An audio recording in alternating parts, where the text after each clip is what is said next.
In the early days of the railroad, train rails were made of either cast iron or wrought iron. Cast iron was too brittle and would break easily. Wrought iron was too soft and would wear out too quickly. So steel eventually became and remained the train rail metal of choice.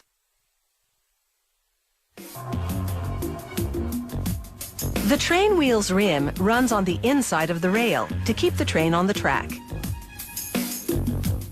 This plant makes train rails entirely out of recycled steel from scrap yards, food cans, and recycled pieces from the rail-making process itself.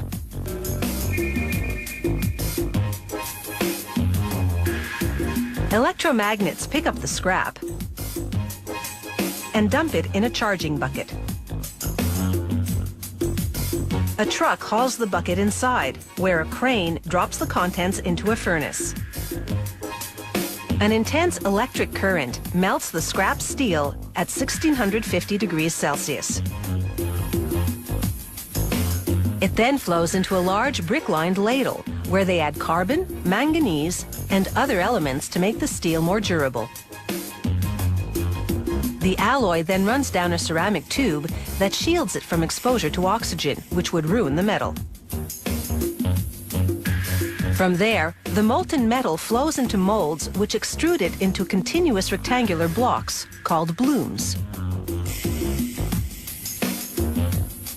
Acetylene torches cut each bloom into 3.5-meter lengths.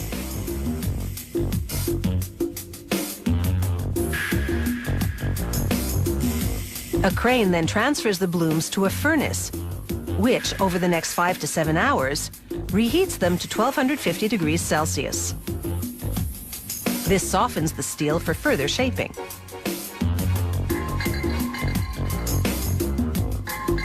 Then the reheated blooms enter a machine called a rolling mill, which elongates each bloom more than quadrupling its length.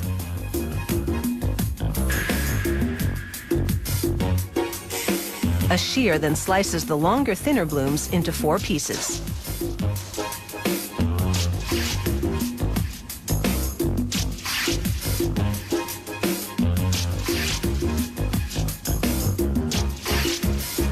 The pieces now go into another furnace for reheating.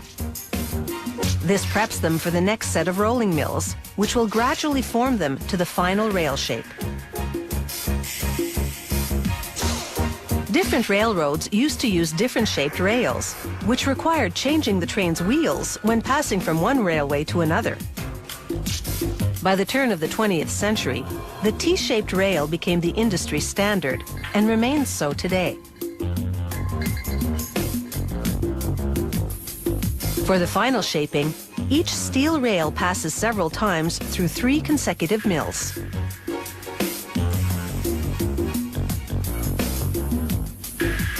This is what a mill's rollers look like. And here's the standard T-shape to which they form the steel. Next, a saw slices off about 30 centimeters to square off the ends. The cut-off pieces go back to the scrapyard. Meanwhile, the rails are laid out until they cool to about 500 degrees Celsius. Then an electromagnet piles them in a holding box, where they sit for 10 hours until they cool to about 90 degrees Celsius. When they come out of the box, they run through 2 sets of rollers. The first set flexes the rail vertically. The second, horizontally. This flexing process straightens out the rails, which curved slightly due to all that heating, shaping, and cooling. Next, each rail passes over a mirror, enabling inspectors to examine the bottom as well as the top. Finally, a saw cuts the rails to whatever size the railway ordered, most often the standard length of 25 meters. The Quality Control Department measures random samples to make sure all the dimensions are precise. Every rail bears a number identifying the batch of steel from which it came. In the event of a problem, that number lets them trace all the rails made from the same batch.